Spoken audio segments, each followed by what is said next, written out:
Bismillahirrahmanirrahim. Assalamualaikum warahmatullahi wabarakatuh. Salam komania, salam sejahtera untuk kita semua. Oke teman, pagi hari ini seperti biasa saya mau berbagi masalah trik pemasangan lampu pada peternakan kita ya. Ini yang memakai lampu, kalau yang nggak pakai lampu ya nggak usah dipakai kan itu. Yang mau dipakai yang mana? Oke, 3 cara ini harus diperhatikan betul-betul supaya tidak berakibat fatal pada peternakan Anda. Karena pemasangan lampu yang salah bukannya akan mendapatkan manfaat, tetapi malah akan menimbulkan kerugian pada kita sendiri. Oke, kita simak bareng-bareng. Yang pertama, jangan lupa ya subscribe. Subscribe dulu. Penonton saya itu sebenarnya saya lihat di analisis buahnya, dalam jangka 28 hari itu ada 30.000 lebih yang nonton video saya, tapi yang subscribe kok sedikit. Monggo sarang-sarang didukung channel saya supaya terus berkembang. Subscribe, nyalakan lonceng, like. Sudah? Oke, lanjut. Yang pertama, pemasangan lampu harusnya satu, agak ke atas. Ya, agak ke atas, jangan terlalu bawah. Ini apa? Karena kegunaan lampu yang pertama untuk menangkal predator, salah satunya tikus. Tikus biasanya naiknya di atas atap kandang kita. Nah, ini untuk menghindari itu.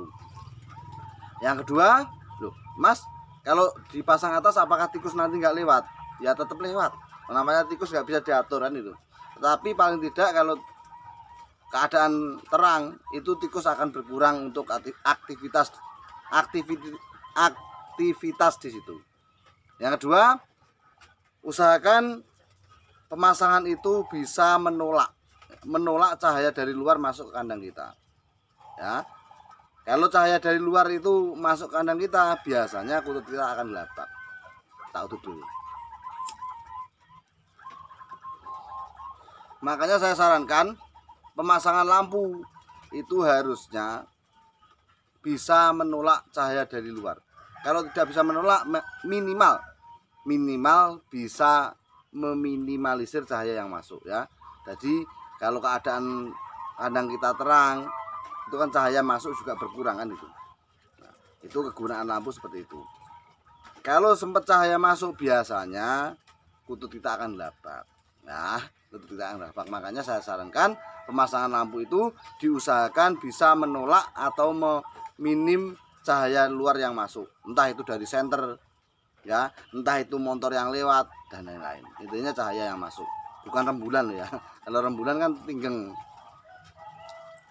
sinarnya merata. Yang kedua itu, yang ketiga ini yang krusial, yang penting, pemasangan lampu jangan terlalu terang, ya jangan terlalu redup.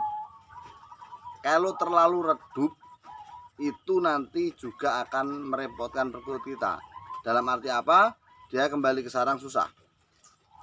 Ya, dia kembali ke sarang akan susah. Karena inti dari pemasangan lampu yang kita pakai di kandang itu salah satunya ketika perkutut kita ngelabak, itu dia akan mudah mencari sarangnya kembali.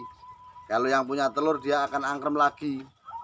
Kalau yang punya indil, piian kecil, dia akan mengkrami anak-anak tadi ya, mengkrami anak-anak tadi. Itu fungsinya seperti itu. Kalau terlalu redup nanti akan susah kembalinya ya. Yang kalau terlalu terang, Mas. Kalau terlalu terang bagaimana, Mas? Kalau pemakaian lampu kita terlalu terang, itu resikonya sangat fatal juga ya. Resikonya apa?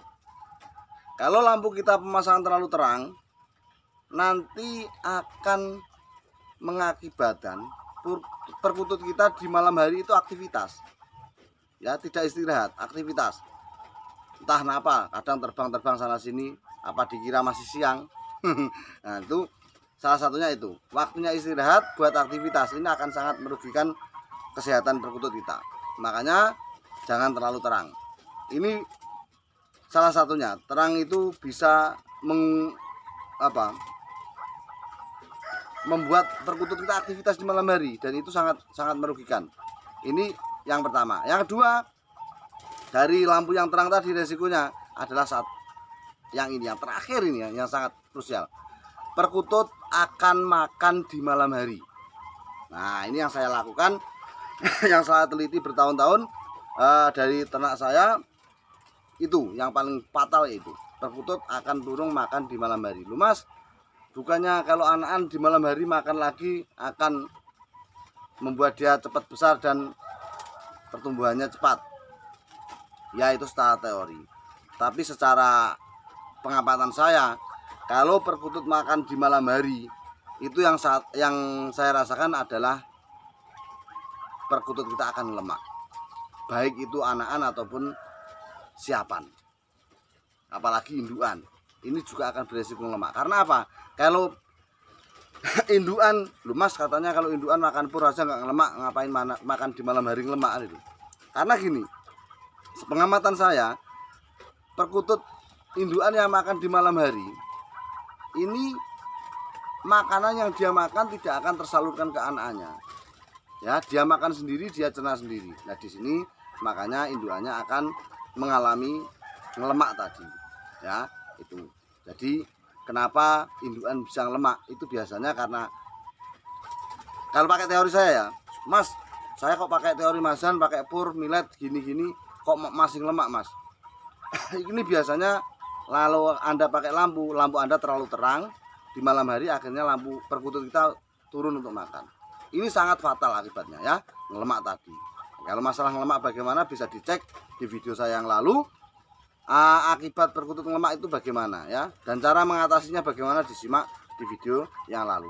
Nah, kalau anakan dan remaja, Mas, sama saja.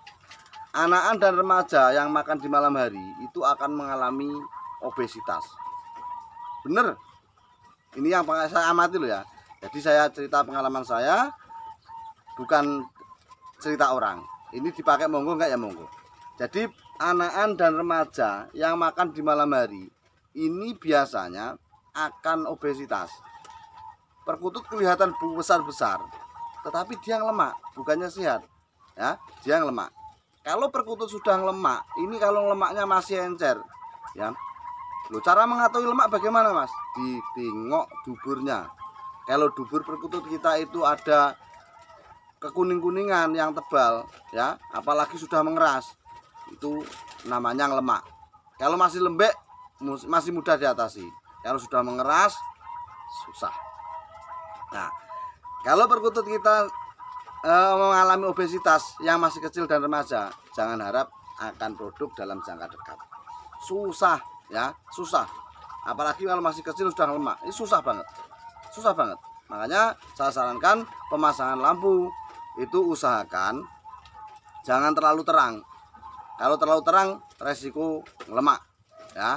Bagi teman-teman yang sudah melakukan praktek yang saya alami di kandang saya, kok belum produk-produk ataupun masih tidak sesuai harapan, video saya tegaskan lagi, hanya sekedar dasaran untuk belajar, edukasi, nggak harus plek dipraktekkan, sesuaikan dengan keadaan lingkungan Anda, ya.